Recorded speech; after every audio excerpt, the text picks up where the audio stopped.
Every officer has a case they can't explain. A suspect who disappears into thin air, a voice on the line that shouldn't exist, a figure in the dark that cameras refuse to see.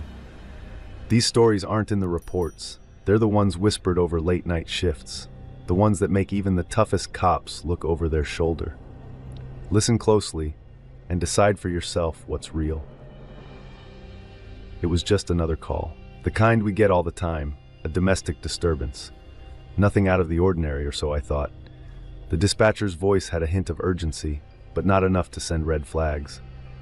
Possible argument, possible violence, 1185 Kensington, Unit 4B, she'd said. Simple enough.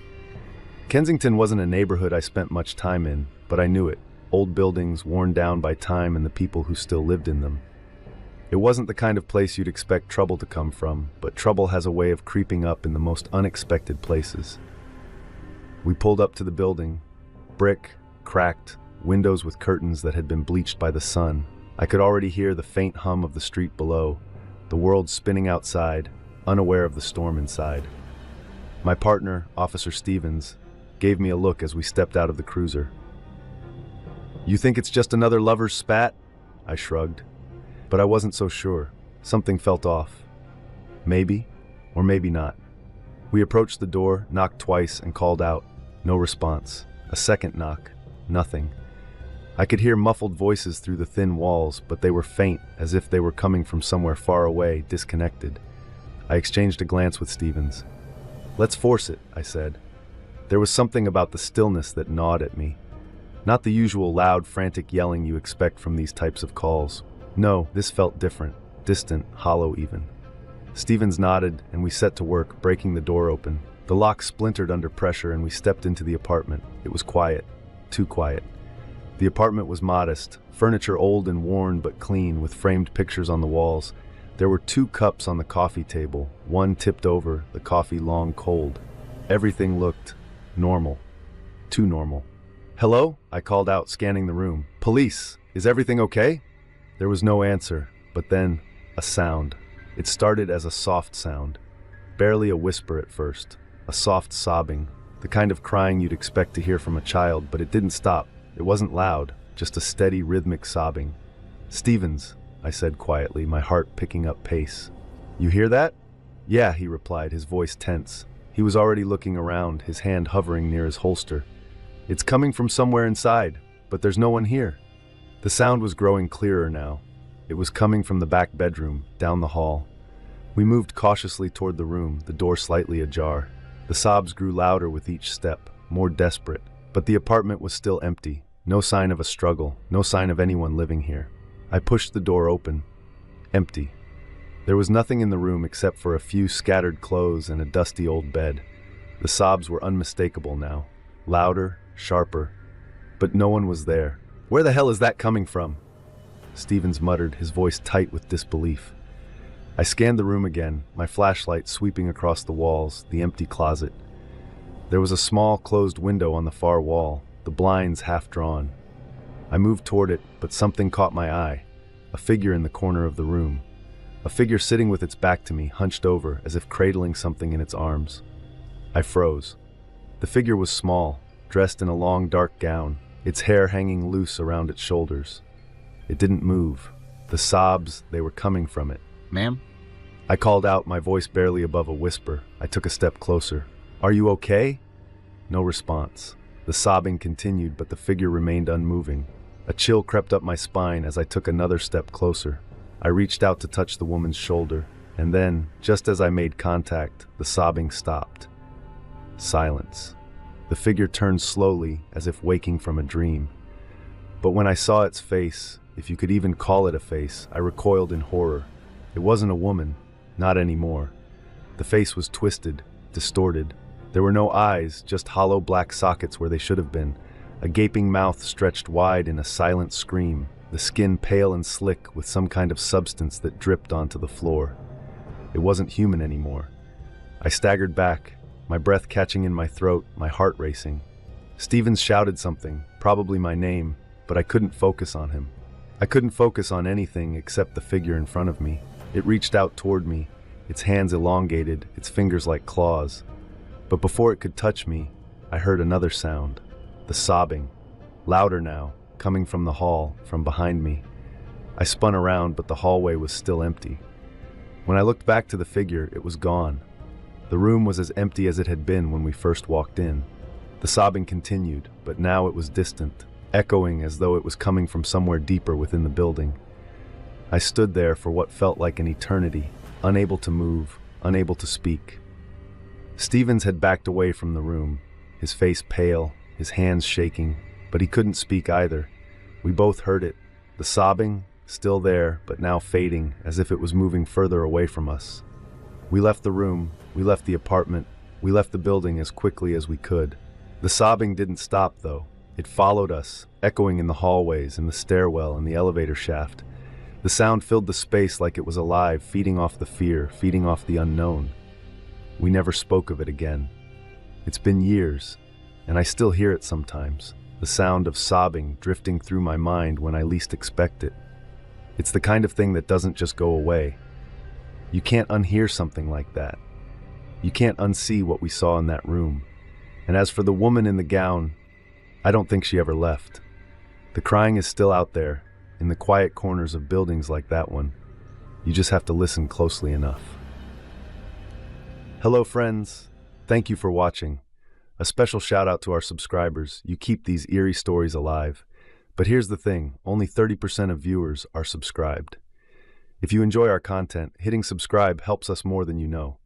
It takes a second, but makes a huge difference. While you're at it, like and share to keep the chills coming. Thanks again. You made this possible. See you in the next one, if you dare.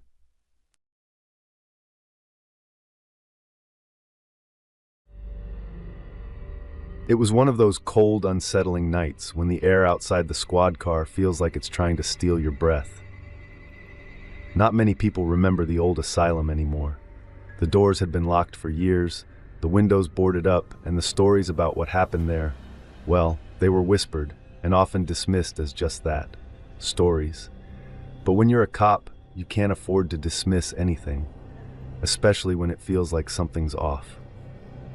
That's how I ended up on a call out to the outskirts of town, to that forgotten place, the old Hillcrest Asylum. I pulled up to the gates, already sensing something strange.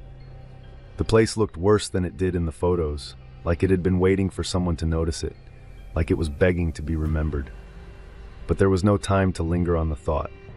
The radio crackled. A trespasser was reported on the premises. I wasn't surprised. Who in their right mind would want to come to a place like this? But duty calls, and I was just the guy who happened to be close by. I pulled my jacket tighter against the wind and made my way to the entrance. The padlock on the gate was busted open, which was unusual. I hadn't been prepared for that. As I stepped inside, the ground was covered in fallen leaves and broken glass. The place was silent, too silent. But then I heard it, a faint noise. A footstep? Something moving. Just ahead, just behind the rusted doors leading deeper into the asylum. My hand instinctively reached for my flashlight, though I didn't need it. The moonlight barely made it through the high, broken windows. Still, I could see the outline of the crumbling walls, the stained tiles, the old empty rooms. I called out, "This is Officer Johnson. I know you're in there. It's over. Come out now and we'll make it easy." Silence. Then the sound of hurried footsteps. The kind of running you do when you know you're caught, but you're still trying to make it out alive. I wasn't prepared for this. Who was out here? Why? I chased after the figure, my boots slapping against the cold floors as I ran through corridors that seemed to twist and stretch in odd directions. The asylum wasn't like a normal building. It felt more like a maze, each hallway a labyrinth that pushed you farther away from the exit. But I wasn't about to let this person slip away. I rounded a corner just in time to see a shadow dart into a room up ahead. I shouted again, "Stop! You can't hide in there!" I sprinted toward the door, my heart pounding, breath coming in quick bursts as I reached for the handle. The door creaked open, empty.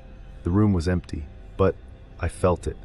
That stillness, the weight in the air, like someone had just been there. I scanned the room with the flashlight, moving across the dusty furniture and shattered glass. The room hadn't been touched in years, not since the place had been abandoned.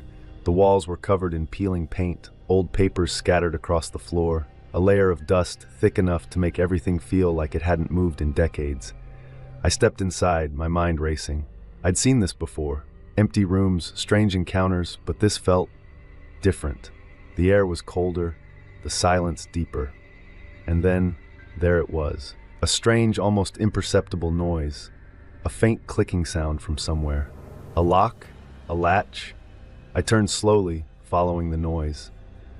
My flashlight landed on a wooden door at the far end of the room. It looked different from the others, more intact. It wasn't locked with a padlock like the rest of the building, but it was bolted shut.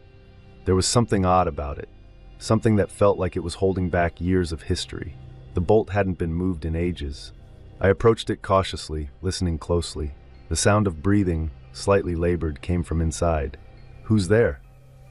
I asked, my voice shaky despite my best effort to keep it steady, but there was no response. I reached for the bolt, but before I could touch it, I heard a sound behind me. Footsteps, soft but deliberate. I spun around, and there it was again. The figure. A blur, a shadow that darted into another part of the room. Just like before, it was gone before I could make out anything. Frustration surged through me. I had to know what was going on. Why I kept hearing these sounds. Why this person wouldn't respond. My instincts screamed at me to leave, to walk away from whatever had taken hold of this place. But I couldn't. The bolt on the door shifted, creaking as it was undone from the other side. Then, as quickly as the figure had appeared, it was gone. I rushed toward the door, but it was locked again. A room that hadn't been opened in decades, but somehow it felt like something or someone was waiting. I forced the door open with all my strength, but when I crossed the threshold, I was met with only darkness. A thick, suffocating darkness. Not the kind that comes from nightfall, but the kind that weighs on you, that fills you with a sense of foreboding. Something wasn't right. Something was off. I tried to steady my breath, tried to calm myself, but the silence in that room felt alive. It felt like the walls were watching me. I moved forward, cautiously, my flashlight trembling in my hand. The beam shone onto something in the far corner of the room. Old books, more dust, but there was something else. Something wrapped in cloth. As I got closer, my heart stopped. There, hidden away, was a small wooden crate. The kind of crate used to store personal effects, belongings, things meant to be forgotten. I reached for it, my fingers brushing against the rough wood. Then, out of nowhere, I heard it again, the sound of footsteps. This time, they were behind me. I spun around, nothing. The door slammed shut. I pulled on the handle, trying to escape, but it wouldn't budge. I was trapped. The crate suddenly felt like it was the key to everything. The history of this place, the reason for the strange happenings. My mind raced, but the air grew thick. Every second stretched like an eternity. And then, as if the building itself had been holding its breath, the lock on the door gave way. The door swung open, and I stumbled back into the hall, gasping for air, the sound of the footsteps now completely gone. I never saw who or what was behind it all. But something in that room, something in that place, was more than just a memory. It was a presence. Something that had been waiting for someone like me to come looking. I looked back, and the door to that room was once again sealed shut, as if it had never opened in the first place. I left the asylum that night, not with answers, but with more questions. And as I drove away, I couldn't shake the feeling that whatever was left inside that old asylum wasn't done with me yet.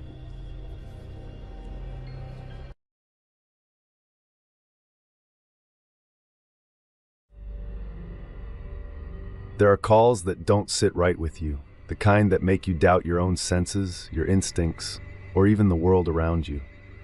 This is one of those calls. It was a quiet shift, one of those nights when everything feels like it's happening in slow motion. Nothing too out of the ordinary, just another patrol, another routine. We were out on Highway 47, a stretch of road that cut through nothing but empty fields and dense woods for miles. No gas stations, no restaurants, just the occasional truck passing by and the kind of darkness that only rural highways can provide. I was with Officer Reed, my partner for the night. He was the kind of guy who liked to keep to himself, focus on the job, and not get distracted by the weird stuff. And for the most part, that's how I was too. But sometimes, there's a feeling in the air, something that lets you know you're about to get more than you bargained for. We were just finishing up a report when we saw her. She was standing at the edge of the road, right by the old bridge, the one that nobody ever stopped at. You know the kind of place. People say it's cursed, or haunted, or just plain eerie. It's the kind of place where even the bravest don't like to linger. But this girl, she was young, maybe in her 20s, wearing a faded jacket and her thumb out as if asking for a ride. I glanced over at Reed. "You see her?" "Yeah," he replied, tapping the brake and slowing down. "Looks like someone's lost out here." I pulled over to the shoulder, the tires crunching against the gravel. The girl didn't hesitate. She opened the back door, slid inside without a word, and slammed it shut behind her. She didn't seem scared, just tired, like she'd been waiting out there for hours. I caught a glimpse of her in the rearview mirror. She was pale, her hair messy, like she hadn't had a decent rest in days. But she didn't look like she was in danger, just stranded, hoping someone would stop. I turned to Reed. "Where are you headed?" I asked, trying to make conversation, but she didn't answer. Her eyes were fixed straight ahead, staring into the darkness outside. Reed gave me a look, raising an eyebrow. "Maybe she's just tired. Some folks don't want to talk." We continued driving in silence, the hum of the engine the only sound between us. We were nearing the bridge now, the one I mentioned before, the one with the stories, the one that always made me feel uneasy. As we crossed the bridge, I checked the rearview mirror again, and that's when I saw it, empty. The back seat was empty. I swear I hadn't heard the door open. I hadn't heard anything. But the girl was gone. I slammed the brakes, the car skidding to a stop in the middle of the road. Reed shot me a confused look, his hand instinctively going for his sidearm. "What the hell's going on, man? Did you see that?" He glanced at the back seat, his eyes narrowing. "See what?" "The girl.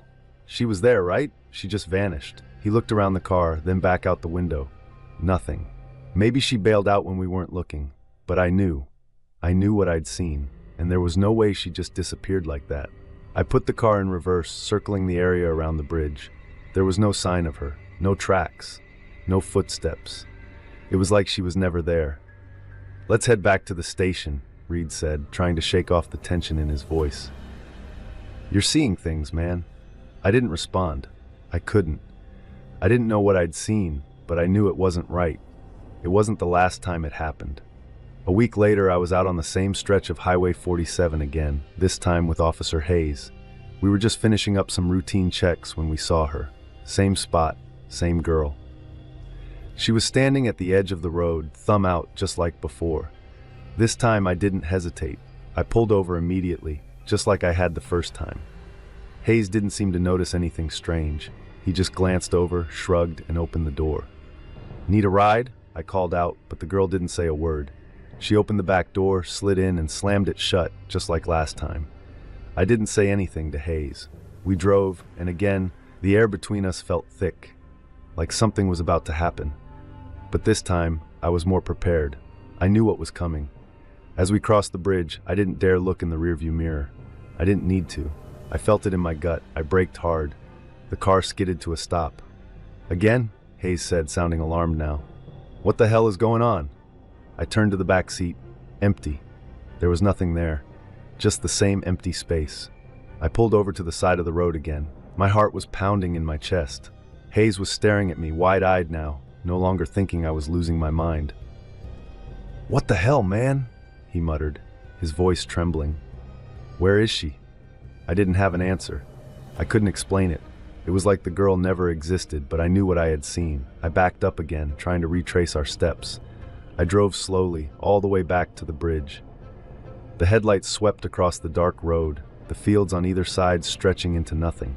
No sign of her, no girl, no trace. We sat in silence for a while, the engine idling in the cold night air. Hayes was the first to speak. "You think we're being pranked?" he asked, his voice shaky. I shook my head, my mind racing. "I don't know, man. I've been on this road too many times. There's no way we're getting pranked, but there's something wrong with this." It happened again. This time, it was Officer Phillips on the shift, and it was the same girl, same bridge, same everything.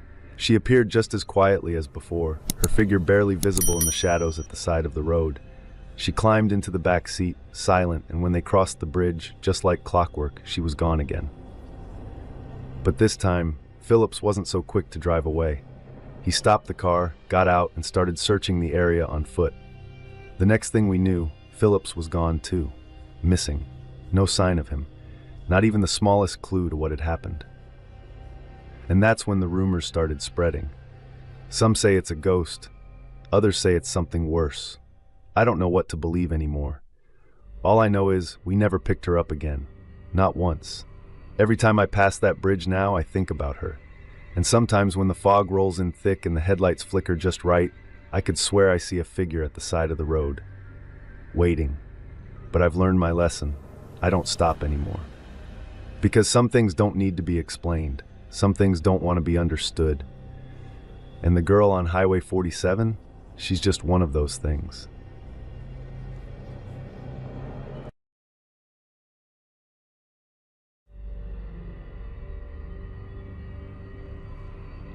I've worked as a 911 dispatcher for years. Every call is different, but they all follow a pattern, an exchange of words, a clear request, a sense of urgency. But sometimes the calls don't follow any pattern at all. Some calls linger with you long after you hang up the phone. This is one of those calls. It was just after midnight.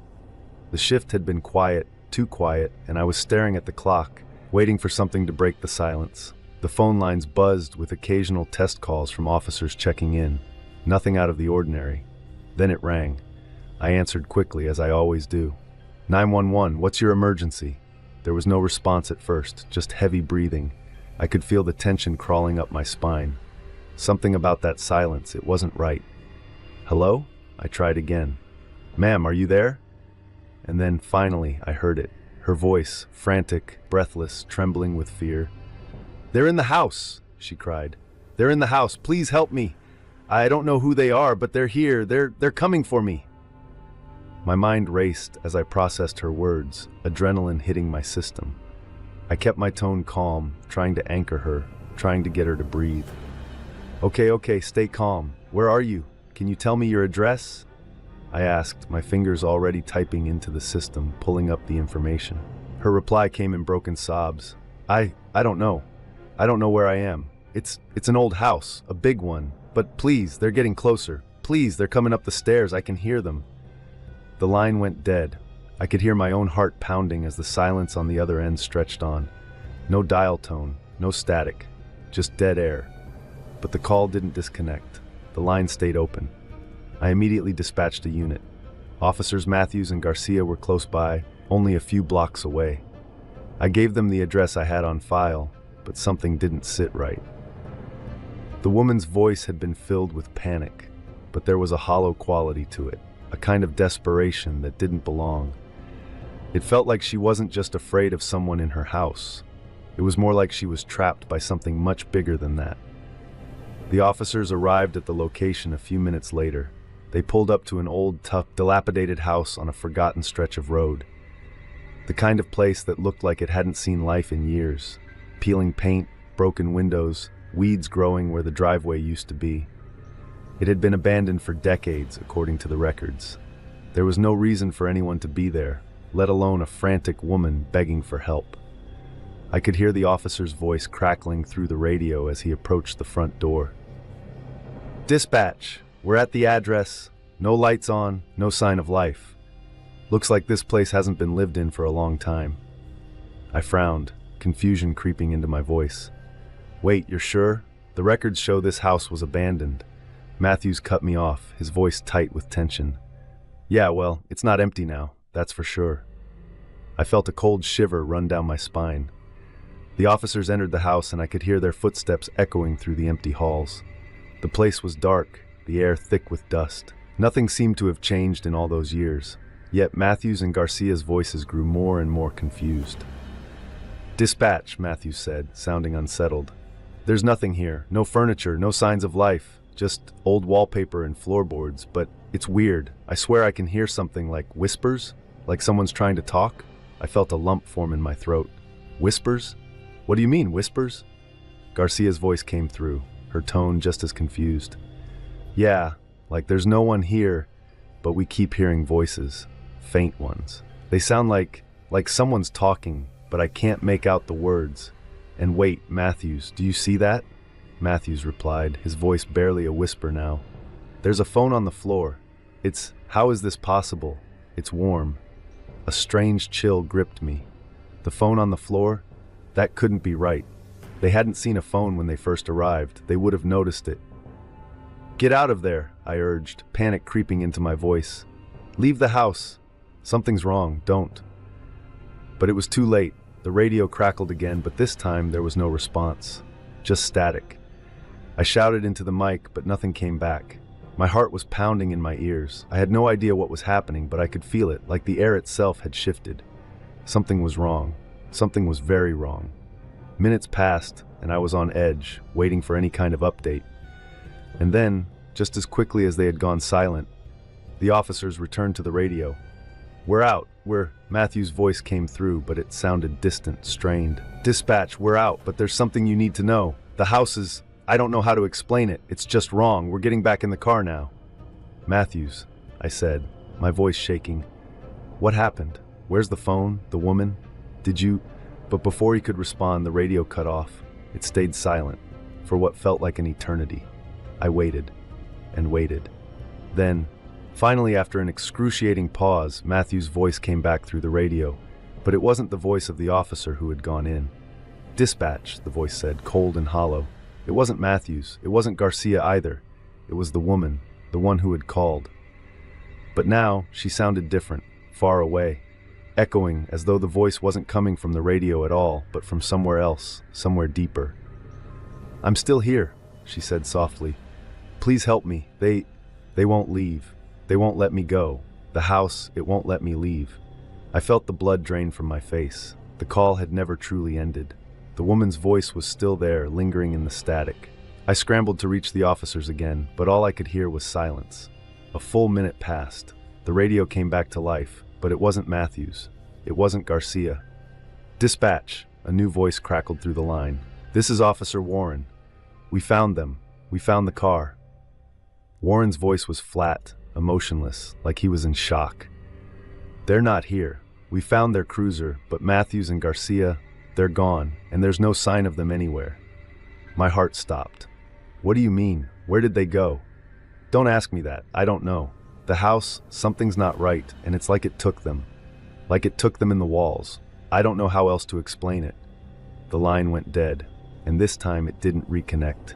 The house was eventually sealed off, though nobody could explain what happened that night. No one could explain the call, or the phone that had been warmed to the touch, or the officers who vanished without a trace. And as for me, every time I hear the sound of a phone line crackling in the dark, I can't help but wonder, who called? And why? Some calls you can't forget. They linger with you, trapped in your mind, a mystery that may never be solved. And sometimes, when I close my eyes at night, I hear the faintest whisper on the other end of the line. I'm still here.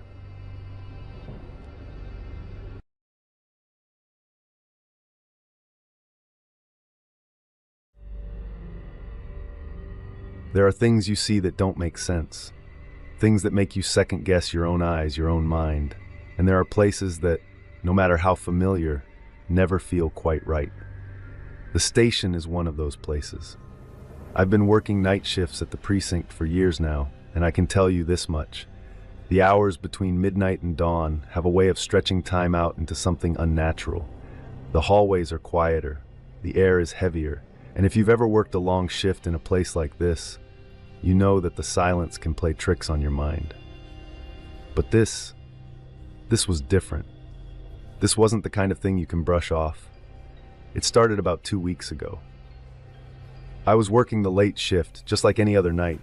My partner, Officer Jameson, was stationed at the front desk, filling out some reports, while I was keeping an eye on the holding cells.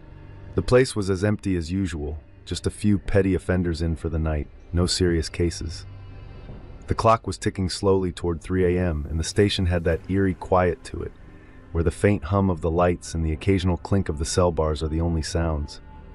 Then, I saw it, a shadow. It darted across the hallway near the far side of the holding area. It wasn't a person. It wasn't even human, not really. It was too fast, too dark. It slipped in and out of sight in an instant. Just a brief blur of something long and thin, like it was trying to hide itself from the light. I froze for a second.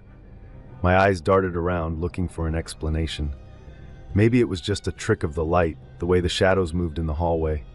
Or maybe it was a bug, a rat, something that had scurried into view. But then I saw it again. This time it was clearer. It wasn't in the hallway, it was between the cells. I rubbed my eyes, trying to focus, but there it was, moving fast, slipping from one cell to the next, as if it were watching the prisoners. I stood up from my desk and walked cautiously toward the holding area. "Jameson," I called softly, not wanting to alarm him, but needing someone else to confirm what I was seeing. "Did you see that?" He looked up from his paperwork. "See what?" "That shadow in the hallway. It was just there. It looked like it moved between the cells." Jameson gave me an odd look, but he stood up anyway. "You sure it wasn't just some weird light? I mean, we've been up for a while, man." I nodded, trying to shake off the unease creeping up my spine. "Maybe, but it was too quick. It felt off, like it wasn't supposed to be there." We stood in silence for a few seconds, waiting. The station was still, too still. Then it happened again. A shadow darting past the cells, just like before. "Did you see that?" I asked, now starting to feel a cold sweat on the back of my neck. Jameson squinted, but didn't answer. He seemed confused, unsure. "Nah, I didn't see anything. We checked the security cameras. Nothing. The footage was clean, just as it had always been. There was no sign of anyone. No unusual movement, no blurs, no shapes that didn't belong." "I swear I saw it," I muttered, feeling frustrated. "It's not like I imagined it. It's there. Every time." Jameson ran a hand over his face. "Maybe you're just tired, man. It's been a long shift. Why don't we take a break?" I nodded, but something in the pit of my stomach told me this wasn't just exhaustion. This was different. Over the next few nights, the sightings continued. The shadow would slip through the cells at random, always when the station was empty or quiet, when it felt like time itself had slowed down. Sometimes it would move between cells. Other times, it would just stand there, at the far end of the hallway watching. Every time we checked the security footage, it was clear. Nothing. The cameras never picked up anything. It was like the shadow was beyond the lens of the cameras, like it wasn't supposed to be seen. But we saw it. We couldn't unsee it. Jameson began to get more uneasy. He wouldn't admit it, but I could tell. He kept checking the hallways when he thought no one was looking. He started sitting at the front desk with the door locked, looking over his shoulder every few minutes. I did the same. We were both on edge, though neither of us wanted to admit it. One night, the tension reached its breaking point. I was alone in the holding area, working through some paperwork when I heard it. A soft, barely audible sound, like something tapping against the cell bars. It was quiet at first, just a faint noise, but then it grew louder. I glanced up. The shadow was back. But this time, it was different. It wasn't moving quickly anymore. It was standing still, right in front of one of the cells. I could see its shape clearer now. It wasn't just a shadow, it was taller than a man. Its features stretched and elongated, almost distorted. Its presence felt wrong, like it wasn't part of this world. I took a step toward it, but the instant I did, it vanished. Gone, like smoke in the wind. I froze, my heart pounding in my chest. "Jameson!" I shouted into the radio. "Jameson, get over here now!" But there was no answer. I ran to the front desk, my mind racing. The hallway was empty.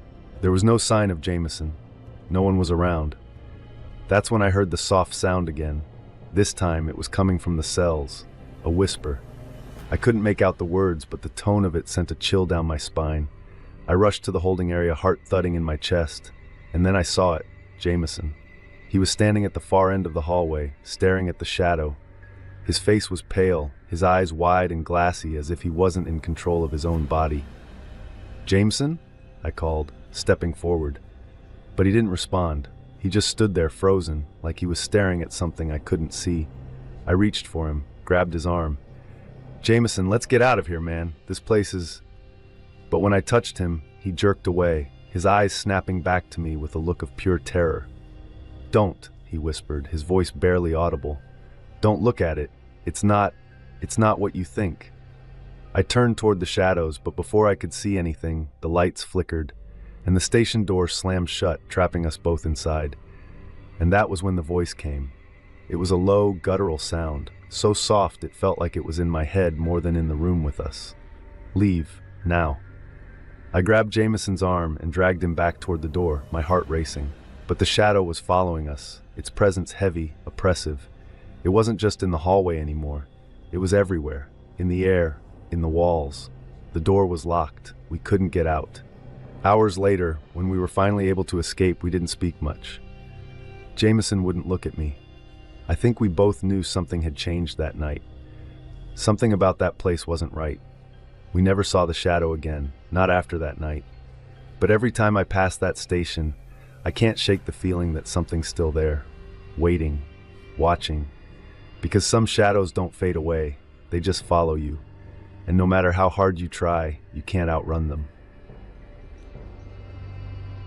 Thank you all for joining me on these journeys. Your support means everything, and I love reading your reactions and personal experiences in the comments. If these stories kept you on the edge of your seat or gave you chills, please hit that like button and consider subscribing for more haunting stories. Have you ever experienced something similar? Or perhaps you have your own unexplainable story to share?